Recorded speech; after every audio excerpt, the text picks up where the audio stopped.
Hey guys, welcome to my channel. आज की हमारी स्टोरी है थ्रू माय विंडो, जो एक नेटफ्लिक्स पे रिलीज़ हुई थी और एक स्पेनिश मूवी है। इसमें आपको मिलेगा लव, रोमांस, इमोशन, सब कुछ। तो चलिए कहानी को शुरू करते हैं। कहानी की शुरुआत में हम हमारी मेन लीड रकेल को देखते हैं, जो कि एक नॉवेलिस्ट बनना चाहती है और उसका अपने पड़ोसी एरिस पे क्रश होता है। एरिस के बारे में बात करें तो एरिस एक हैंडसम लड़का होने के साथ साथ एक मिलियनियर भी होता है। ये सब कुछ शुरू होता है रकेल के वाईफाई से। एक दिन उसका वाईफाई हैक हो जाता है और वो देखती है कि अपोलो, जो कि एरिस का छोटा भाई होता है, रकेल का वाईफाई यूज़ कर रहा होता है। अपोलो से वाईफाई यूज़ करने देने के लिए थैंक यू कहता है और वहाँ से चला जाता है, जिस पे रकेल को पता चलता है कि उसका वाईफाई एरिस ने ही हैक किया होता है। रात को एरिस जब रकेल की विंडो के बाहर गाने सुन रहा होता है तो रकेल उससे कहती है कि किसी का भी वाईफाई ऐसे यूज़ करना अच्छी बात नहीं होती, जिस पे एरिस उसे कहता है कि तुम खुद स्टॉक करो, मुझे क्या बोल रही हो। नेक्स्ट सीन में हम देखते हैं रकेल को उसके बेस्ट फ्रेंड योशी के साथ। योशी के बारे में बताएं तो योशी को भी रकेल पे क्रश होता है। नेक्स्ट सीन में रकेल एरिस को स्टॉक कर रही होती है और तभी बारिश शुरू हो जाती है और वो एरिस के पीछे पीछे जाने लगती है और घबराकर कीचड़ में गिर जाती है। तभी एरिस उसके पास आता है और उसे विच बुला के टीज करने लगता है और बताता है कि वो जानता है कि वो उसे स्टॉक करती है और उसके वाईफाई का पासवर्ड भी बताता है, जो एरिस द ग्रीक गॉड होता है।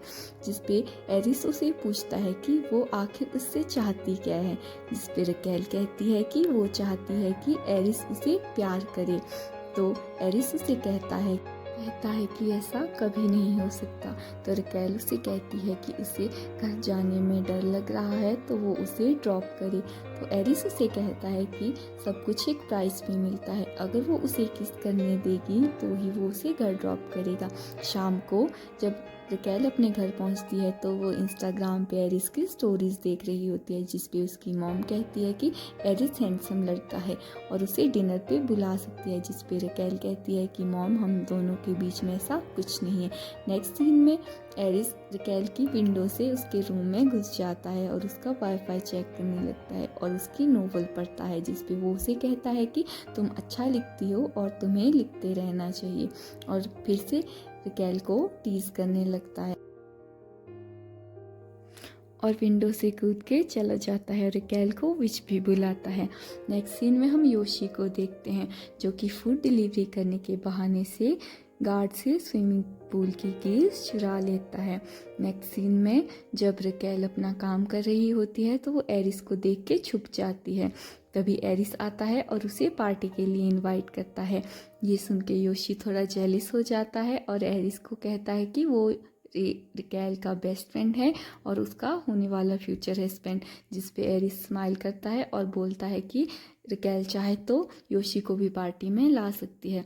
नेक्स्ट सीन हम पार्टी में पहुंचते हैं और देखते हैं कि एरिस एक वीआईपी रूम में जाता है और रकेल उसके पीछे जाती है, पर उसे एंट्री नहीं मिलती। तभी एरिस का बड़ा भाई आके उसको एंट्री दिलवा देता है और रकेल एरिस के पीछे पीछे जाती है और उसे इस बार टीज करने लगती है। रकेल एरिस को किस करने लगती है। जब एरिस भी रकेल को किस करने लगता है तो रकेल वहाँ से चली जाती है और एरिस के छोटे भाई अपोलो के साथ थोड़ी देर हैंग आउट करती है। अपोलो कहता है कि उसके भाई से ड्रिंक नहीं करने देते, जिस पे रकेल उसे अपने पैसों से ड्रिंक करवाती है और जब अपोलो हाई हो जाता है तो रकेल को उसे घर छोड़ने के लिए जाना पड़ता है, जिस पे अपोलो कहता है कि वो घर नहीं जा सकता, अगर वो घर गया तो उसकी खैर नहीं, और रकेल का फ़ोन गाड़ी से बाहर फेंक देता है और रकेल का फ़ोन टूट जाता है। जब इन सब बातों की खबर एरिस को पहुंचती है तो वो विंडो से रकेल के घर आ जाता है और बताता है कि उसे मेडिकल की पढ़ाई में इंटरेस्ट है। जब उसके दादा बीमार हुए थे तो वो ही उनकी केयर करता था और बोलता है कि जब तक उसके फादर जॉब नहीं चले जाते तब तक उन्हें रकेल के रूम में ही रुकना पड़ेगा, और कहता है कि अगर वो चाहे तो सोने आ सकती है। जिस पे रकेल सोने आ जाती है और वो दोनों सो जाते हैं। नेक्स्ट सीन में हम देखते हैं कि एरिस ने रकेल के लिए नया फ़ोन दिया होता है, जिस पे रकेल चिढ़ जाती है और फ़ोन को वापस करने के लिए एरिस के घर जाती है, जहां एरिस किसी और लड़की के साथ बात कर रहा होता है। रकेल कहती है कि क्या वो उस पे लाइन मार रहा है और वो बाकी लड़कियों की तरह नहीं है, जिस पे एरिस उसे कहता है कि क्या वो उसे किस कर सकता है। पहले तो रकेल मना कर देती है, पर वो फिर वापस आती है और दोनों इंटीमेट हो जाते हैं। और इंटीमेट होने के बाद एरिस उस पर ध्यान नहीं देता और रकेल गुस्से से अपने घर वापस आ जाती है, पर उसका एक लॉकेट वहाँ छूट जाता है, जो कि एरिस पहन लेता है और उसे फ़ोटो भेजता है। नेक्स्ट डे रकेल अपना लॉकेट लेने के लिए एरिस के घर जाती है और दोनों बैठते हैं, जहाँ पर एक ऑकवर्ड सिचुएशन हो जाती है और एरिस रकेल को पानी में फेंक देता है, जहाँ पर उसे पता चलता है कि एरिस को क्लोरीन से एलर्जी होती है। रूम में ले जाकर एरिस उसे अपना पेंडेंट पहना देता है और दोनों इंटीमेट होते हैं और एरिस फिर से रकेल को ऐसे ही छोड़ के वहाँ से चला जाता है, जिस पे रकेल एक बार फिर से हर्ट हो जाती है और दुखी होके योशी के साथ कुछ देर टाइम स्पेंड करने के लिए जाती है। और योशी उसका ख्याल रखता है और बोलता है अगर वो चाहे तो दोनों एरिस के बारे में बात कर सकते हैं, जिस पे रकेल कहती है कि वो बेवकूफ़ थी, अब वो एरिस के पास कभी वापस नहीं जाएगी। नेक्स्ट सीन में रकेल की फ्रेंड उन्हें पार्टी के लिए बुलाती है और वो रकेल वहाँ पे एरिस को देखती है किसी और लड़की के साथ और जेलिस हो जाती है। फिर योशी और रकेल थोड़ी देर और क्वालिटी टाइम स्पेंड करते हैं, जिस पे योशी उसे कहता है कि वो रकेल को बहुत पसंद करता है। नेक्स्ट सीन में जब एरिस पासवर्ड ओपन करने की ट्राई करता है तो देखता है कि रकेल ने उसमें बहुत सारी गालियाँ लिखी होती है। और शाम को जब रकेल ड्रंक होके आती है तो एरिस उसे घर लाता है और रकेल उसे कहती है कि वो उसे स्टोरी सुनाए और चला जाए, फिर कभी वापस ना आए, जिस पे एरिस उसे स्टोरी सुनाता है कि एक बार उसे अपनी मॉम के एक्स्ट्रा मैरिटल अफेयर के बारे में पता चल गया था, जो कि वो अपने फादर को बताता है, जिस पर उसके फादर कहते हैं कि उनका भी बहुतों के साथ में अफेयर है। प्यार इंसान को कमज़ोर बना देता है, जिसकी वजह से एरिस भी कभी प्यार नहीं करता और यही कारण होता है जिसकी वजह से वो रकेल से दूर रहता है और बताता है कि वो मेडिकल की पढ़ाई करना चाहता है, पर उसके फादर चाहते हैं कि वो फैमिली संभाले। नेक्स्ट डे जब रकेल उठती है तो देखती है कि एरिस ने उसे मैसेज किए होते हैं पर डिलीट कर दिए होते हैं। नेक्स्ट सीन में एरिस उसके फादर के पास जाते हैं और उसका फादर उसे कहता है कि उसके ग्रेड्स बहुत कम आ रहे हैं, वो पढ़ाई पे ध्यान नहीं दे रहा और उनको रकेल के बारे में भी पता है और एरिस को रकेल से दूर रहने के लिए कहते हैं। पर एरिस बहुत सोचता है पर वो रकेल से दूर नहीं रह पाता, इसीलिए वो जब कॉल करता है तो उसे रकेल को डेडिकेट कर देता है और लाइब्रेरी में उसे मनाने जाता है।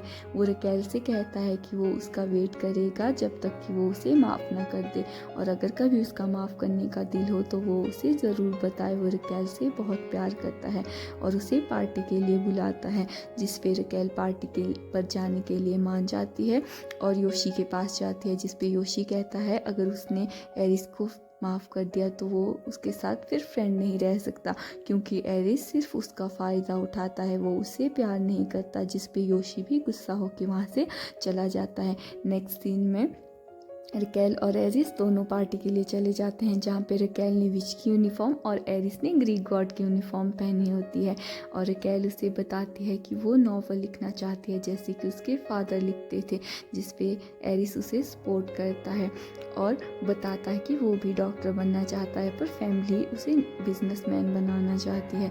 दोनों वहाँ पे क्वालिटी टाइम स्पेंड करते हैं और एरिस घर चला जाता है, जिस पे उसके फादर उसे फिर से डांट लगाते हैं क्योंकि उन्होंने एरिस और रकेल की वीडियो देख ली होती है, जो कि वो रूफटॉप पे इंटीमेट हो रहे होते हैं, जिस पे उसके फादर कहते हैं कि अगर उसने खुद मेहनत की होती तो उसे पता चलता है और एरिस वहाँ से गुस्सा होकर रकेल के पास चला जाता है और जहाँ पे वो काम करती है वहाँ पे काम मांगता है और उससे कहता है कि वो उसके साथ रहना चाहता है, वो खुद काम करेगा और खुद से अपनी मेडिसिन की पढ़ाई भी कंप्लीट करेगा।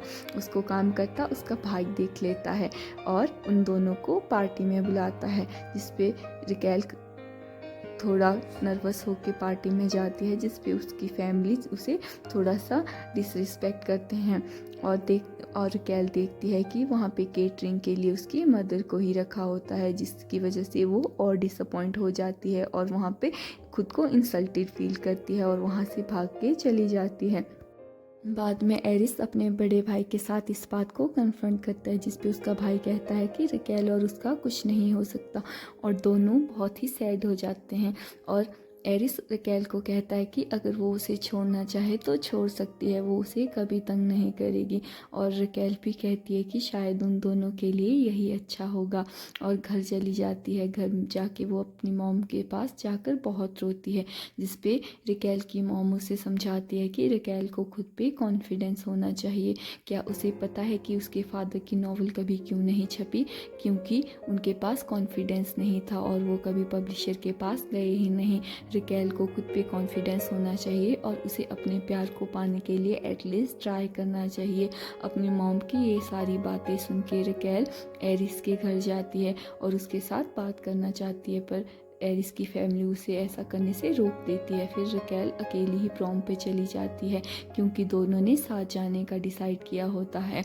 और कुछ देर के बाद एरिस भी भाग कर आ जाता है, क्योंकि उसे रियलाइज़ हो चुका होता है कि वो रकेल के बिना नहीं रह सकता। वहाँ पे उसे योशु मिलता है। योशु के साथ थोड़ी देर बात करने के बाद वो उसे बताता है कि वो रकेल से बहुत प्यार करता है, और रकेल से दूर जाने के बाद उसे बेचैनी होने लगती है, और कहता है कि अगर योशु को उस पर गुस्सा है तो उसे मार सकता है, जिसमें दोनों के बीच में गर्मा गर्मी हो जाती है। और योशु उसे स्विमिंग पूल में धक्का देता है, जिसकी वजह से एरिस स्विमिंग पूल में गिर जाता है और क्लोरीन से एलर्जी की वजह से वहाँ से बाहर ही नहीं निकल पाता। और रकेल योशु को गले लगाकर कहती है कि वो उसका सच्चा बेस्ट फ्रेंड है, और उससे माफ़ी मांगती है कि वो उसके प्यार को समझ नहीं पाई। तो योशु कहता है कि एरिस उससे मिलने आया था, पर उसने उसे स्विमिंग पूल में धक्का दे दिया, जिससे कि एरिस हॉस्पिटलाइज्ड हो जाता है। कुछ दिनों तक हॉस्पिटल में रहता है, और रकेल एरिस की फैमिली के पास चली जाती है, उन्हें समझाने कि उन्हें एरिस पर कॉन्फिडेंस होना चाहिए और उन्हें उसे मेडिकल की पढ़ाई पढ़ने देनी चाहिए। एरिस को जब होश आता है तो वो रकेल को अपने पास देख के बहुत खुश होता है, और उसकी फैमिली भी मान जाती है और उसे डॉक्टर की पढ़ाई करने के लिए अब्रॉड भेज देती है। जिस पे एयरपोर्ट पे जब पहुंचते हैं तो एरिस रकेल को बताता है कि उसने खुद ही अपना वाईफाई बंद करवाया था, ताकि वो रकेल से बात कर सके, और दोनों अपने प्यार का इजहार करते हैं। फिर इसी पर रकेल ने अपनी स्टोरी भी लिखी होती है। इसी तरह से हमारी ये प्यारी सी कहानी ख़त्म होती है। Thank you.